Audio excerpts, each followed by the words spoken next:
বেলডাঙ্গা যে নতুন হসপিটাল, সেখানে ড্রেনে নোংরা জমে থাকছে, যেখানে সেখানে আবর্জনা থাকছে, এই ব্যাপারে যদি কিছু বলেন। হসপিটাল পরিষ্কার করার জন্য বিওমএইচদেরকে সে টাকা দেওয়া হয়েছে, সাব ডিভিশনাল হসপিটালের জন্য সুপারিনটেন্ডেন্টদেরকে দেওয়া হয়েছে, মেডিকেল কলেজের জন্য মেডিকেল কলেজকে 2 লক্ষ টাকা দেওয়া হয়েছে। এরকম 2,70,000, 50,000 স্ল্যাবে ভেরি রিসেন্ট এই টাকাটা দেওয়া হয়েছে, যাতে হসপিটাল পরিষ্কার পরিচ্ছন্ন থাকে এবং জল নিষ্কাশনের ব্যবস্থা যাতে হয়।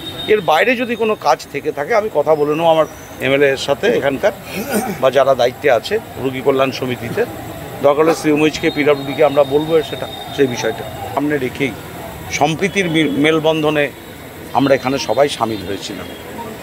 সেই সামিলে আমরাও অংশগ্রহণ করেছি। আমার জঙ্গিপুর থেকে চেয়ারম্যানও আমার খোঁজে এখানে চলে এসছেন, আমার বিকাশ দা, সেও জঙ্গিপুরে আমার নেতা ওই জেলার, চলে এসছেন।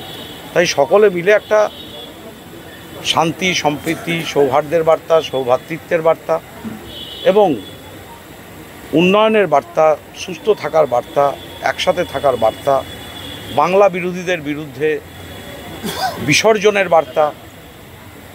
অশুভ শক্তির বিসর্জন হয়েছে, এই বাংলার ভারতবর্ষের অশুভ শক্তি এর আগে বেলডাঙ্গার মানুষ বিসর্জন দিয়েছে, আবারও 2026-এ দেবে। আর নারী শক্তির জয় হবে, আবার নারী শক্তি নিশ্চিতভাবে বাংলার মসনদে আবার চতুর্থবারের জন্য বসবে, বাংলার মা মাটি মানুষের কথা বলবে, বাংলার মা মাটি মানুষের সঙ্গে থাকবে। না, ভাবতা থেকে একটা যানজট বেলডাঙ্গা পর্যন্ত আছে, একটা ভিতরের যানজট আছে শহরে, একটা এনএইচের উপরে কাজ হচ্ছে, এনএইচের ফ্লাইওভার তৈরি হচ্ছে, নিশ্চিতভাবে যানজট হবে, এটার মধ্যে কোনো অসম্ভব কিছু নাই। এটাকে এমন একটা মেকানিজম তৈরি করা উচিত, অন্তত যারা রুগী বা রুগীর পরিবার যারা আসছে যাচ্ছে তাদের চিকিৎসার স্বার্থে, আমার সামনেই 2টো অ্যাম্বুলেন্স আটকে গেছিল, যা কোনো রকমে তাদেরকে বার করা হয়েছে।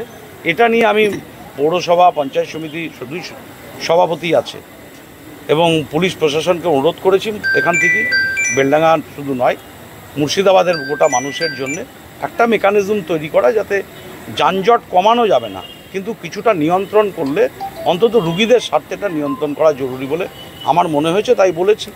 কালকে অনুরোধ করব, আবার আমি নিজে চিঠি দেবো কালকে। আমি এখানকার আইসি, এখানকার এসডিপিও, এসপি সাহেব, এখানকার সাধারণ প্রশাসন, আমার পৌরসভা, পঞ্চায়েত সমিতিকে আমি চিঠি দিয়ে অনুরোধ করব, একটা মেকানিজম তৈরি হোক, অন্তত বহরমপুরের দিকে যাওয়া বা বহরমপুর থেকে কলকাতার দিকে যাওয়া, এই যানজটটা কতটা নিয়ন্ত্রণ করে সুষ্ঠুভাবে চালনা করা যায়। এটা তো আমি করবই মানুষের স্বার্থে। আজকের এই অনুষ্ঠানটা সর্বভারতীয় তৃণমূল কংগ্রেসের প্রোগ্রাম। পশ্চিমবঙ্গের সমস্ত ব্লক, টাউন, সব জায়গায় বিজয়া সম্মেলনী করতে হবে। আমাদের মাঝে আজকে উপস্থিত ছিলেন বহরমপুর জেলার সভাপতি অপূর্ব সরকার, বেলডাঙ্গার বিধায়ক, পঞ্চায়েত সমিতি সভাপতি, জেলা পরিষদের কর্মাধ্যক্ষ, মহিলা সভানেত্রী, জেলার ছাত্র যুব মহিলার, বেলডাঙ্গা শহরের চেয়ারম্যান, ভাইস চেয়ারম্যান, কাউন্সিলর, আমার 14টা ওয়ার্ডের সভাপতিরা, তার সঙ্গে আমার দক্ষিণের ভাই সভাপতি হাসান সাহেবের সঙ্গে হাসান সাহেবের ব্লকের সমস্ত সভাপতি, উত্তর দক্ষিণ ব্লকের তারা গ্রাম পঞ্চায়েতের মেম্বার, মানে সকলেই হাজির হয়েছেন, মহিলা থেকে, ছাত্র থেকে, যুব থেকে, আইনটি, সংখ্যালঘু সবাই জেলার। এবং আজকে আমাদের এই যে প্রোগ্রাম, সকলকে নিয়ে আমরা একসঙ্গে যে অনুষ্ঠান করলাম, সেই অনুষ্ঠান সর্বাঙ্গীনভাবে সুন্দর হয়েছে, প্রচুর জমায়েত হয়েছিল এবং মিষ্টিমুখের ব্যবস্থা ছিল। আমরা আগামী 26-এর যে ভোট যুদ্ধ হবে, সেই যুদ্ধের একটা প্রস্তুতি আজকে আমাদের জেলা সভাপতি বলে দিলেন, ওনার ভাষণে উনি বক্তব্য রাখলেন, যাতে আমাদেরকে ঐক্যবদ্ধভাবে লড়াই করতে হবে এবং বুথকর্মী এবং মহিলা কর্মী যারা আছে, মা বোনেরা, তাদেরকে একবারে লড়াই করে 26-এ আবার বাংলায় মমতা ব্যানার্জিকে মুখ্যমন্ত্রী আমরা দেখতে চাই এবং পশ্চিমবঙ্গের শান্তি শৃঙ্খলা বজায় রাখতে তৃণমূলের সরকারের প্রয়োজন আছে। এটাই আমাদের সভা থেকে আজকে সিদ্ধান্ত হলো এবং সকলকে আমরা ধন্যবাদ জানিয়ে আজকের সভা ঢাকের বাদনের মধ্য দিয়ে আমাদের সভা শেষ হলো। আর কিছু? আপনার নাম? আমার নাম সুভাষচন্দ্র ব্যানার্জি, বেলডাঙ্গা শহর তৃণমূল কংগ্রেসের সভাপতি।